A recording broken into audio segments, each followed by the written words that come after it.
Ok, d'accord. Bonsoir à tous. Alors, je vais vous raconter ce soir, en l'honneur du Harizal Akadosh, Rabbi Yitzhak Luria Ashkenazi, le fameux Harizal qui vivait à Tzfat et sur lequel se sont inspirés tous les textes de Kabbalah et les secrets de la Torah jusqu'au Baal Shem Tov, qui lui-même avait, ils avaient un maître en commun, le Baal Shem Tov et le Harizal. C'était Achia de Shiloh. Achia de Shiloh, on dit dans la tradition qu'il était le maître, il est venu, c'est un homme qui vivait à l'époque de la sortie d'Égypte. Il a vécu assez longtemps pour rentrer en Israël et jusqu'au Beth-Din du roi David, donc il a vécu plus de 400 ans. Et lorsqu'il est remonté dans le ciel, avant de mourir, il était aussi le maître de Eliyahu Hanavi. Alors qu'on sait pourquoi je vous raconte tout ça, parce qu'on sait qu'Eliyahu Hanavi était le maître du Harizal et celui qui est venu voir le Harizal pour lui enseigner les secrets de la Torah. Donc, le maître de Eliyahu Hanavi, c'était Achia de Shiloh, qui est aussi revenu plus tard pour enseigner la Torah au Baal Shem Tov. Donc, il y a vraiment un rapport intime entre les deux personnages. Mais je vais vous raconter tout de suite l'histoire pour laquelle on m'a invité et qu'on m'a demandé de raconter. Alors, c'est une histoire qui est assez connue. Elle est tellement belle. Il y avait dans le milieu du XVIe siècle, à Tzfat, un juif qui arrivait avec sa femme. C'était un juif qui venait du Portugal, ce qu'on appelait à l'époque un juif maran. Maran, c'était les juifs qui, sous l'Inquisition, étaient forcés de se convertir au christianisme, mais on continuait à pratiquer les mitzvot en cachette. Et donc, un juif très simple avec sa femme, il arrive à Tzfat et il était tellement heureux, enfin, d'avoir quitté le Portugal et de pouvoir, enfin, maintenant, servir son Dieu de manière dévoilée sans avoir besoin de se cacher. Enfin, il est en Eretz Israël, dans la ville sainte de Tzfat. Et donc, les mois, il s'est installé donc là-bas et les mois ont passé. Les mois ont passé et il aimait aller à la synagogue, il aimait entendre les paroles, les discours du rabbin là-bas, même s'il n'y comprenait pas grand-chose, car il n'a pas reçu réellement d'éducation, et donc il a fait du mieux qu'il pouvait dans les conditions dans lesquelles il a vécu au Portugal. Mais il aimait entendre les rabbins parler de Torah, c'était quelque chose qui le fascinait. Et donc il assistait à tous les cours. Et un Shabbat, le rabbin fait un discours où il va expliquer les fameux lechem apanim, les fameux pains que les Kohanim amenaient de Shabbat en Shabbat au Beth Amikdash en offrande à Hachem. Et ce rabbin explique même les secrets de cette mitzvah-là, même la confection de ces pains. Il ramène quelle était la tradition pour les préparer. Tout ce qui était connu de pouvoir raconter, il l'a raconté. Et puis à la fin, il a dit et malheureusement, depuis que le Beth Amikdash est détruit, nous sommes dans Galout et nous n'avons pas ce moyen si simple et si beau de pouvoir nous attacher et faire plaisir à Hachem en lui offrant des merveilleux pains, lechem apanim. Et là, le juif entend ça. Et puis, il rentre chez lui. Motzei Shabbat, il parle à sa femme, il lui dit, écoute, le rabbin a dit que Dieu aime les pains que les juifs offrent. Et il nous a même raconté comment on pouvait les fabriquer. Qu'est-ce que tu en penses? Si on fabriquait nous-mêmes et on préparait 2 merveilleuses chalotes et je les offrirais à Hachem en offrande. S'il aime le pain, alors on lui fait un bon pain. Et il lui dit à sa femme, voilà, tu acceptes de faire ça pour moi? Et sa femme dit, bien sûr, offrir des pains à Hachem, tu crois qu'il les mangera? Oh, j'en suis sûr, je vais l'implorer. Et il explique à sa femme comment faire le pain, c'est-à-dire tamiser la farine 13 fois et bien cuire le pain au four et faire attention qu'elle aille se tremper au mikvé avant de préparer la pâte. Toutes sortes de paroles, d'enseignements qu'il a entendues de la bouche même du rabbin. Et donc, elle a respecté scrupuleusement et elle a préparé 2 merveilleuses chalotes. Et là, le mari les emballe dans un linge et il part vendredi après-midi alors que tout le monde est parti. Il rentre dans la synagogue et là, il s'approche de la Torah et il se met à prier à Hachem. Voilà, Hachem, je t'ai amené des beaux pains tout chauds. Je sais que tu les aimeras, je t'en supplie, accepte. Mes pains, nous les avons faits en ton honneur. Nous sommes si misérables, si loin de toi.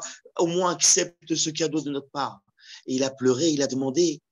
Et là, il ouvre l'armoire du Sefer Torah et il glisse les pains à l'intérieur, en dessous les rouleaux de la Torah, pour qu'Hachem vienne les prendre et les manger. Et il s'en va. Il rentre chez lui.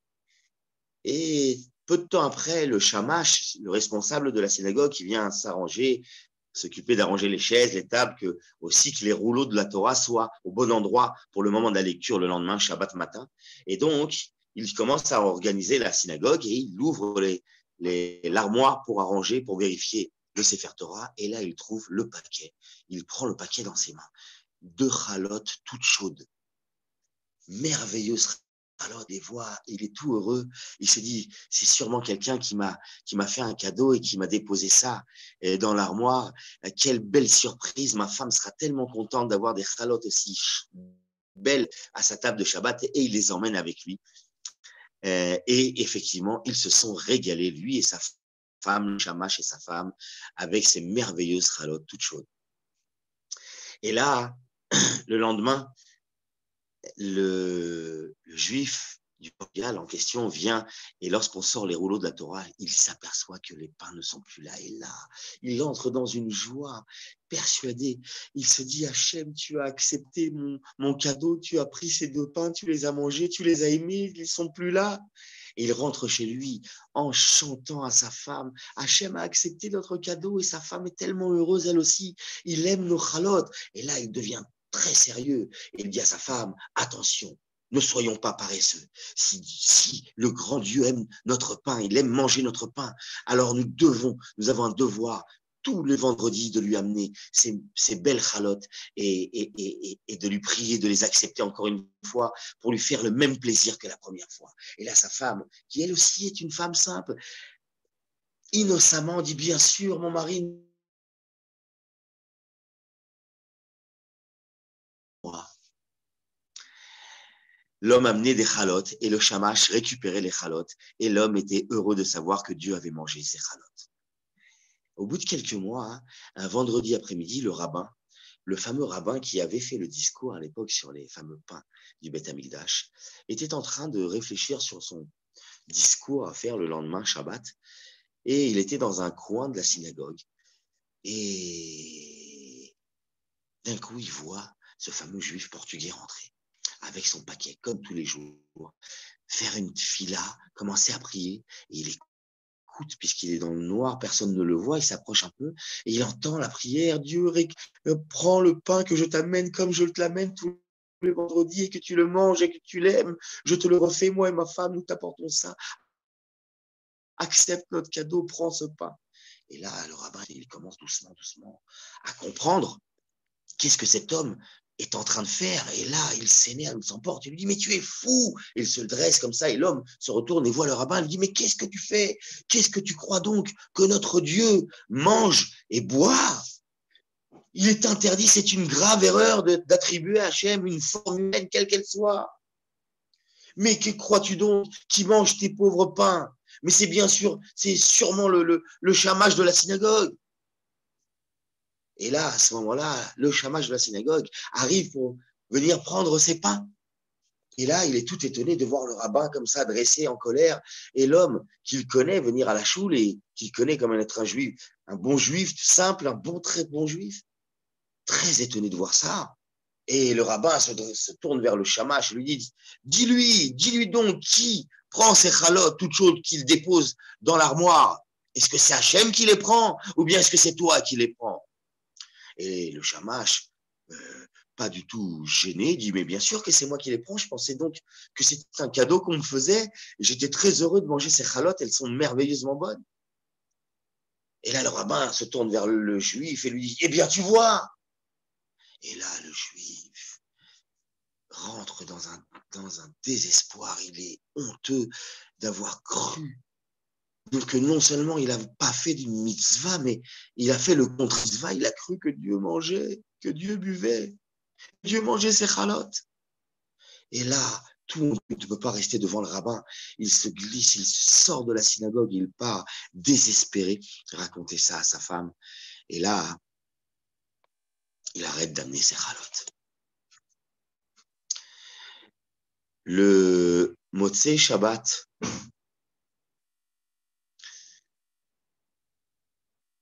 un homme arrive voir le rabbin de Tzfat et il se dit être un envoyé du Hari Akadosh, du Saint Harizal.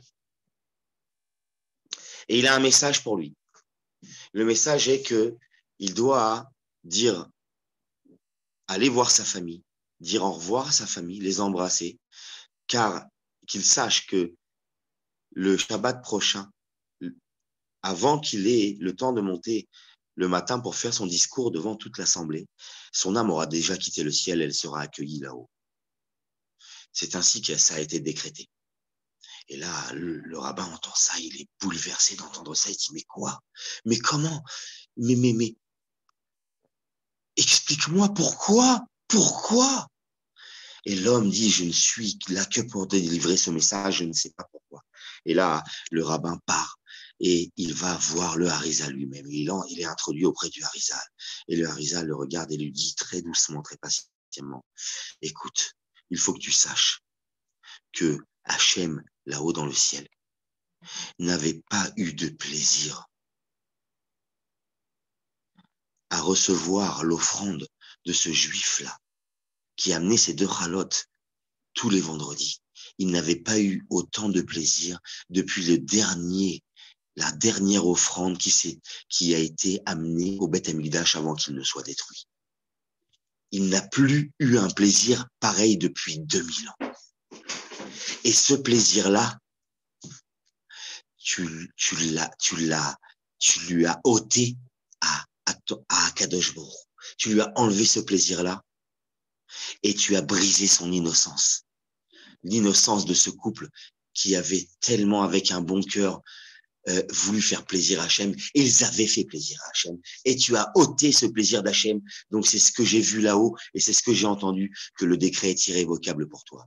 Et effectivement, on raconte que le rabbin a dit au revoir à sa famille, et avant qu'il ne puisse faire le discours le Shabbat matin, son âme avait rejoint le ciel, était rentrée rejoindre ses ancêtres. Voilà pour l'histoire. Elle est un peu triste, mais en même temps, elle nous amène de grands enseignements, à savoir d'abord la timimout, la sincérité et l'innocence dans le service de Dieu. C'est quelque chose qui vaut énormément d'argent et ça vaut tellement, c'est tellement précieux pour Hachem que rentrer des pains chauds dans l'armoire du Sefer Torah en pensant qu'Hachem les prend et les mange procure du plaisir à Hachem autant qu'un véritable sacrifice offert sur le Beth Amikdash. Et ça, le Hari avait la sainteté de pouvoir entendre ce qu'il se passait dans le ciel et ce qu'il se disait à propos de ce rabbin. Et c'est pour ça qu'il s'est permis d'aller le voir et de lui annoncer. Voilà pour l'histoire. J'espère qu'elle vous a plu. En l'honneur du Harizal, que son mérite nous protège tous et nous amène tous des forces de pouvoir s'approcher mieux d'Hachem et le servir avec plus d'amour, plus de crainte et plus de joie, bien entendu. Voilà pour l'histoire. Merci à vous tous. Un grand merci, M. Assouline. Très magnifique, vraiment, une magnifique histoire qui est plein de messages pour savoir chaque.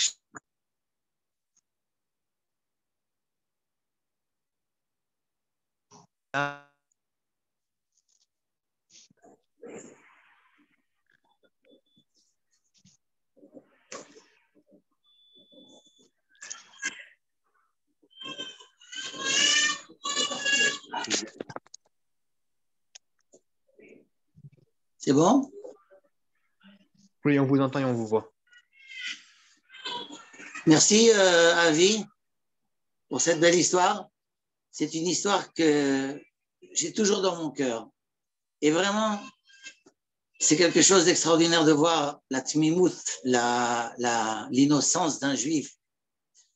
Et qu'est-ce qu'on peut faire dans notre génération à nous par rapport au Harizal, que lui, il était un être tout à fait spécial. On disait qu'il entendait les voix des feuilles, des arbres.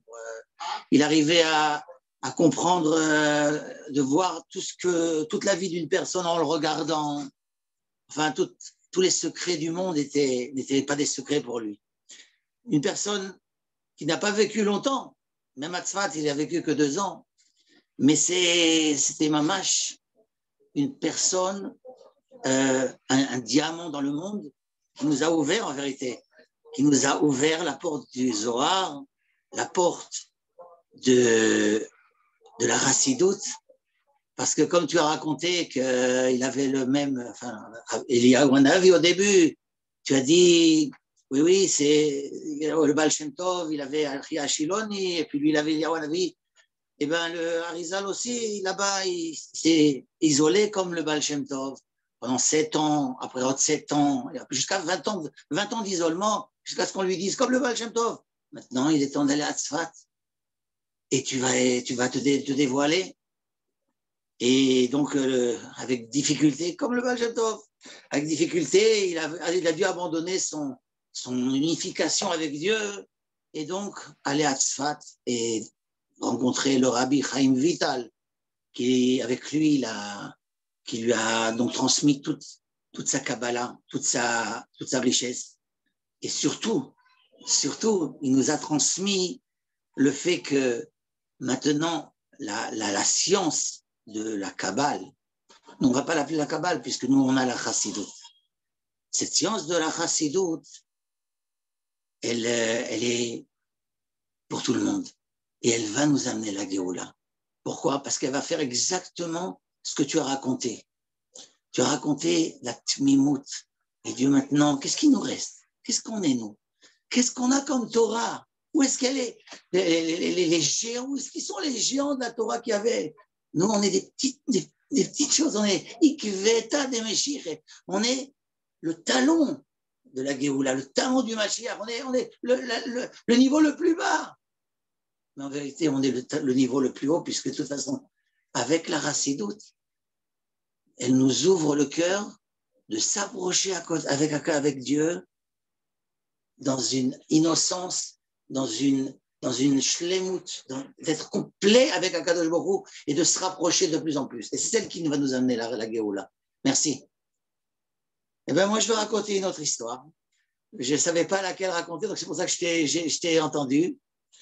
Et voilà, donc on va raconter une histoire sur la grandeur du Harizal. Hier, j'étais sur le tombeau du Harizal, parce que j'habite à Tzfat, et je pensais que je voulais aller vous faire le zoom aussi à Tzfat. Et ben, j'ai dû voyager dans le Merkaz, dans le centre, parce que mes enfants, ils ont reçu leur diplôme, alors je suis plus dans un bureau d'un Rosh Yeshiva.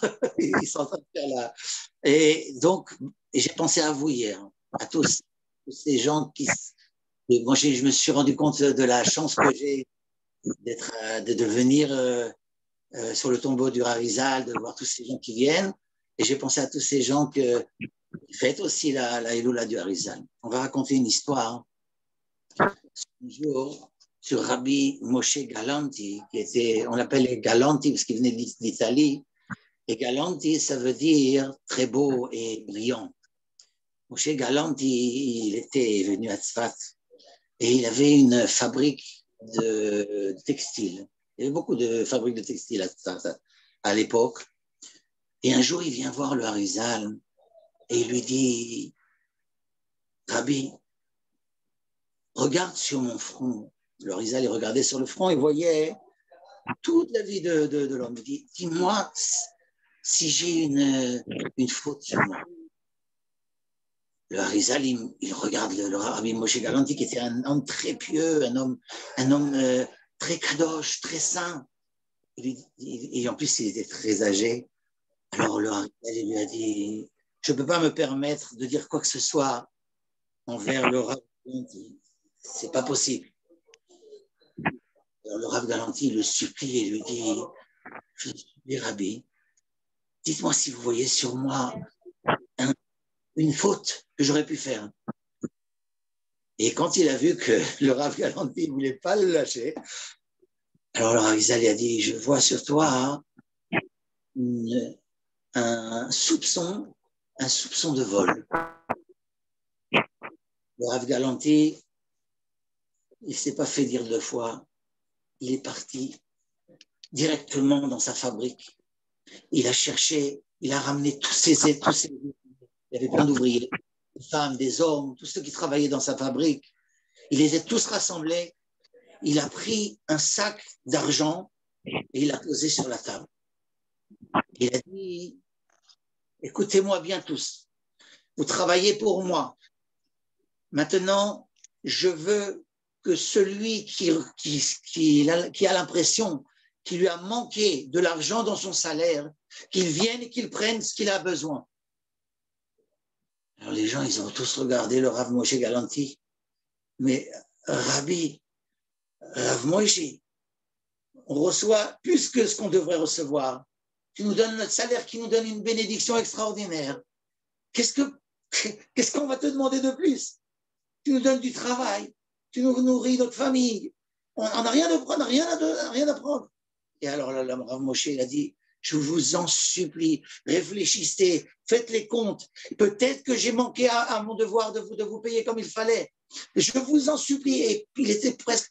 Cette faute-là, je ne pourrais pas, Bichlal, l'enlever ni à Yom Kippour, ni avec ma mort. Je vous en supplie, prenez ce que vous avez besoin. Et les gens, ils le regardent stupéfaits. Ils ne comprennent rien du tout. On n'a rien à prendre. On n'a absolument rien à prendre. Alors, il leur a dit, écoutez, prenez, ça ne fait rien, même si je ne vous vois pas, je vous donne tout en cadeau. Prenez ce que vous avez besoin, prenez ce qui semble ce qui est à vous. Et toute personne ne bougeait. Il a insisté, jusqu'au moment où une femme, une vieille femme, elle s'est approchée de la table et elle a mis ses mains dans le sac et elle a cherché, pas des pièces en or ni en argent, elle a sorti 2 pièces de cuivre. Alors le Rav Moshe dit, mais prends plus, je t'en supplie, prends plus. Il dit, non, c'est tout, 2 pièces, c'est tout. Et elle montre à tout le monde 2 pièces de cuivre, elle les met dans sa poche et elle retourne avec les femmes. Et alors le Rav Galanti demande, et il n'y a pas une autre personne qui lui manquerait quelque chose? Je vous en supplie. Personne n'a bougé. Rav Moshe, tu peux reprendre l'argent, nous ne prendrons rien du tout. Cette femme a pris ce qu'elle avait besoin, nous n'avons rien à prendre d'autre. Il ramène les pièces. Et après quelque temps, il retourne chez le Harizal. Et il lui dit, Rabbi Yitzhak, je dois vous raconter quelque chose. Voilà ce qui s'est passé. Il raconte toute l'histoire. Puis une femme, elle a pris 2 pièces, 2 petites pièces de cuivre. Et c'est tout ce qu'elle a pris. C'était ça que tu voyais sur mon front? Qu'est-ce que tu vois sur mon front maintenant? Alors le Hari dit, je ne vois plus rien. La faute, le vol, la trace du soupçon de vol a disparu chez toi. Mais qu'est-ce qui s'est passé? Pourquoi cette femme n'a pris que 2 pièces? Je vais t'expliquer. Cette femme, c'est une ouvrière qualifiée. Ça fait des années et elle est spécialisée dans son travail. Alors, tu l'as payée comme tout le monde. Mais elle pensait dans son cœur que tu lui devais un tout petit peu plus. Pas grand-chose, mais au moins faire une distinction pour son travail de qualité. Et à ce moment-là, elle n'a pris que 2 pièces. Et en même temps, elle a enlevé cette trace. Voilà, c'est une histoire. C'est une très belle histoire aussi. Et il faut savoir qu'on a beaucoup de chance. La chance que l'on a, c'est que le Harizal nous a dit, maintenant, c'est le moment de dévoiler cette sagesse. Il faut savoir que le Zohar et la Kabbalah, elle était restée cachée pendant des années et des dizaines et je ne sais pas exactement combien d'années, jusqu'à ce qu'ils aient retrouvé le Zohar, que c'était des gens qui ne savaient même pas lire l'hébreu qui ont trouvé le Zohar. Et ils ont cherché où est-ce qu'ils pouvaient, qui c'est qui pouvait le trouver. Même les Juifs ne comprenaient pas ce qu'il y avait marqué, jusqu'à ce qu'ils ont arrivé aux kabbalistes. Et là, les kabbalistes se sont rendus compte que le Zohar de Rabbi Shimon, tout ça c'était caché. c'était que des élites. Quand on voit combien de temps, quand le rabbi David Ben Zimra, le rav du Harizal, il lui a dit, tu veux t'occuper de la Kabbalah, tu dois faire ça et ça et ça et ça. Il lui a donné une liste pour se purifier et le Harizal, il a tenu je compte de tout ce qu'on lui a demandé. Maintenant, Baruch Hashem, on est, comme je vous ai dit, on est le talon de Mashiach. On est les petits nains sur les géants qui étaient avant. Mais il faut savoir que ces petits nains-là, eh bien, ils ont une force de ramener la Géoula. Et maintenant, on nous donne les secrets de la Torah par la Chassidut Tanya, qui est le premier livre qui est sorti. Et maintenant, il y a un océan entier. Et que lorsqu'on va étudier la Chassidut, qui est accessible, parce que les ne sont pas complètement accessibles pour tout le monde. Il faut avoir beaucoup de sagesse et de savoir. La Chassidut. Un enfant de 4 ans, il va vous raconter maintenant qu'est-ce que c'est Nefesh Elokit et qu'est-ce que c'est Nefesh Abamit, l'âme divine, l'âme animale, etc., les sphirotes, les sphères célestes, tout ça. Un enfant de 4 ans, ça ne le dérange pas. Alors, je vous souhaite à tous de vous approcher, de vous imprégner de la Chassidut et d'avoir vraiment ce jour un jour extraordinaire du Harizal, qui est un jour très spécial parce que on n'entend pas de musique, mais on voit tellement de gens qui viennent à Tzfat. Je vous souhaite que des bonnes choses. À bientôt.